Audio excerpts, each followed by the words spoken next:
বুঝা এটাও ফরজ। হজ যেমন ফরজ, এটার মাসআলা বুঝা এটাও ফরজ।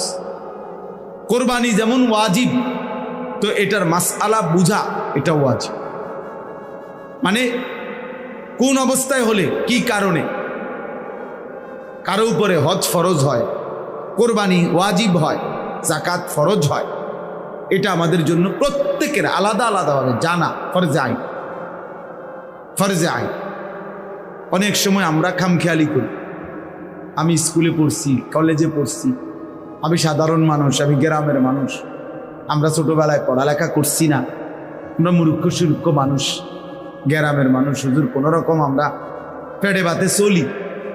এই সমস্ত ৯-৬ কথা, বাটফারি কথা, এগুলো বলে আপনি শরীয়ত বুঝলেন না, আল্লাহর বিধান শিখলেন না, বুঝলেন না, এই সমস্ত অজুহাত